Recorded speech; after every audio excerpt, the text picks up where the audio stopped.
A very good morning, dear students. So, students, today I am explaining chapter number 12 in English grammar, and that is tenses. I think all of you know that what is tenses. I think सबको आपको पता होगा कि tenses क्या है, क्योंकि tenses हमने पहले भी पढ़े हैं इन हिंदी, जिनको हम हिंदी में काल कहते हैं, है ना। आपने हिंदी में भी काल को पढ़े हैं कि काल किसे कहते हैं, काल को ही इंग्लिश में टेंसेस कहते हैं। Okay, so what is tenses? Tense is a form of a verb that shows the time when the action took place. कि टेंस वर्ब की वो फॉर्म है जिससे हमें ये पता चलता है कि हमारा एक्शन कब हो रहा है। एक्शन मीन्स काम, जो काम हम कर रहे हैं, जो हम क्रिया हम कर रहे हैं, वो किस समय पर हो रही है। समय इन द सेंस कि वो प्रेजेंट में है, पास्ट में हो रही है या फिर फ्यूचर में हो रही है। वो काम हम किस समय पर कर रहे हैं, या पास्ट में हो चुका है या फ्यूचर में होगा या प्रेजेंट में चल रहा है। There are 3 main tenses. यहाँ पर हमने टेंसेस को 3 पार्ट्स में डिवाइड किया है। There are 3 main tenses and that is present tense, past tense and future tense. Present Hindi में जिसको हम भविष्यकाल, भूतकाल और वर्तमान काल कहते हैं। प्रेजेंट मीन्स वर्तमान काल, पास्ट भूतकाल और फ्यूचर भविष्य काल। Okay, there are 3 main types of tenses. Now firstly we will discuss about the present tense. सबसे पहले हम प्रेजेंट टेंस के बारे में पढ़ेंगे। अब प्रेजेंट टेंस को भी हम 4 पार्ट्स में डिवाइड करते हैं and that is simple present tense, जिसको हम प्रेजेंट इंडेफिनिट टेंस भी कहते हैं। ओके, सिंपल प्रेजेंट टेंस और present indefinite tense, present continuous tense, present perfect tense and present perfect continuous tense. Okay, present को भी हमने 4 पार्ट्स में डिवाइड किया। Now firstly we will discuss about the simple present tense और present indefinite tense. Simple present tense, इसको हम indefinite tense भी बोलते हैं। वाई, क्यों बोलते हैं? क्योंकि इनडेफिनिट मीन्स कि जब हमें काम का कोई भी डेफिनेट पर्पस नहीं पता है। पर्पस इन द सेंस, अगर हम कहेंगे कि कोई भी काम हो रहा है वह कब से हो रहा है या कब तक चलेगा या किस समय पर शुरू हुआ, यहाँ पे इसकी कोई भी इंफॉर्मेशन हमें सिंपल प्रेजेंट टेंस में नहीं मिलती है। सिंपली हमें ये पता चलता है कि काम हो रहा है। ओके, इसकी अगर आप हिंदी में देखना चाहें तो इसमें हिंदी में आइडेंटिफिकेशन होती है जिस सेंटेंसेस में हमारे ता है, ती है, ते है लगता है, वहाँ पर हम सिंपल प्रेजेंट टेंस और प्रेजेंट इंडेफिनिट टेंस का यूज़ करते हैं। Okay, now let's start.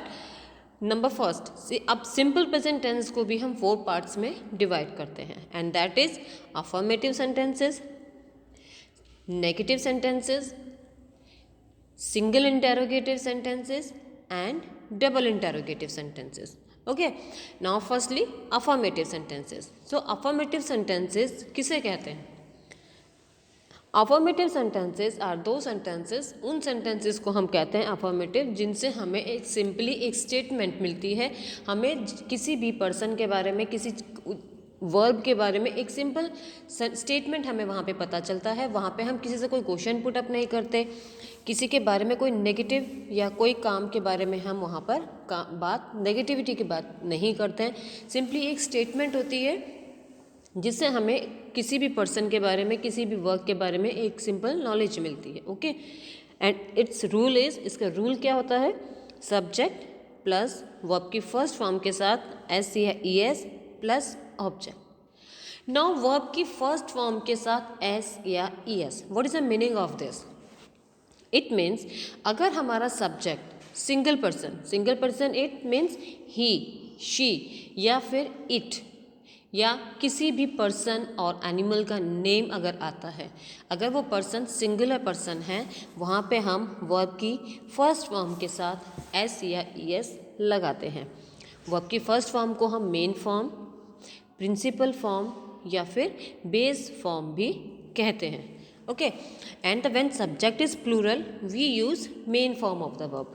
और अगर हमारा सब्जेक्ट प्लूरल है, for example we, okay, they, you, और या फिर किसी भी ग्रुप का नेम अगर आता है, ओके, अगर हमारा सब्जेक्ट प्लूरल है तो वहाँ पर हम वर्ब की मेन फॉर्म या इट मीन्स बेस फॉर्म या प्रिंसिपल फॉर्म का ही यूज़ करते हैं। Okay, look at the example.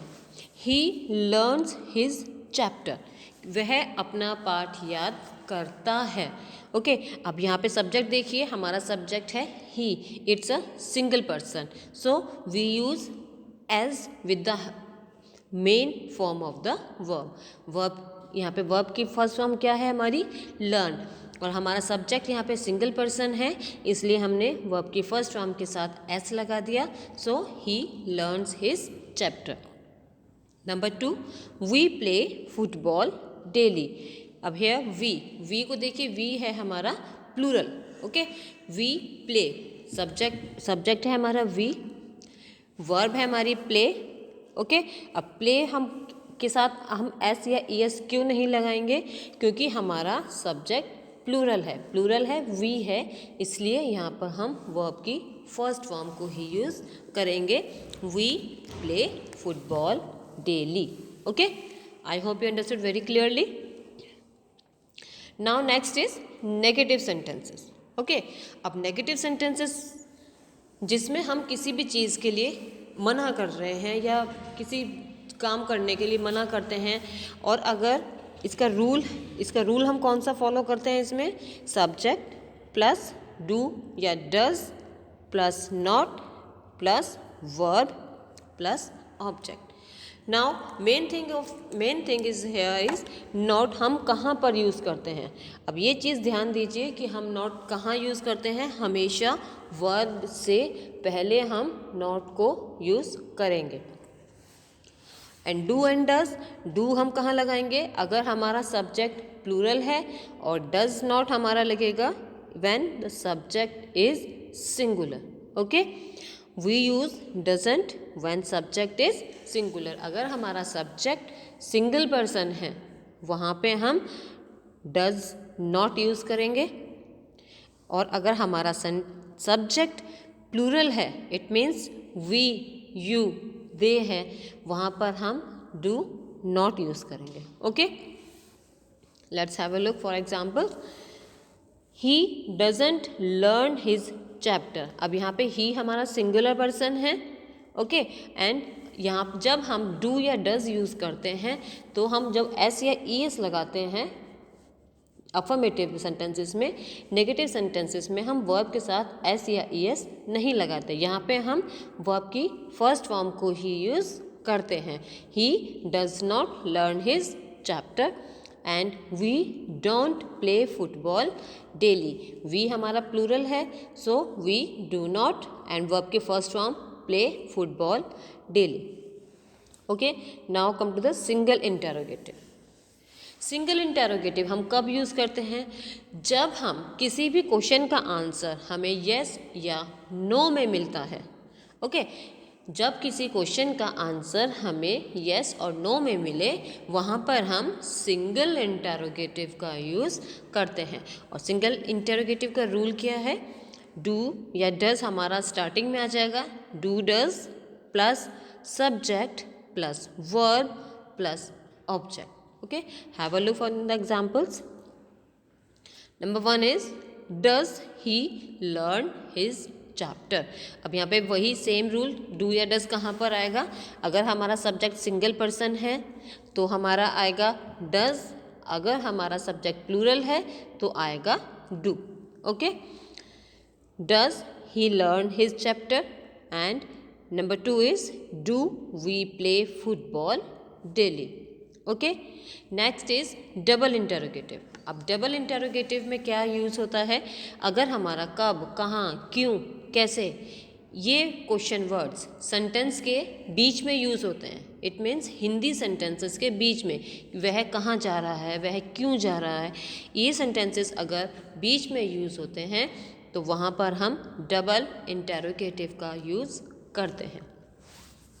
And its rule is, question word plus do या does plus subject plus verb plus object. Okay, have a look for examples. When does he learn his chapter? उसने अपना पाठ कब याद किया. Where do we play football? हम वो कहाँ पर फुटबॉल खेलते हैं.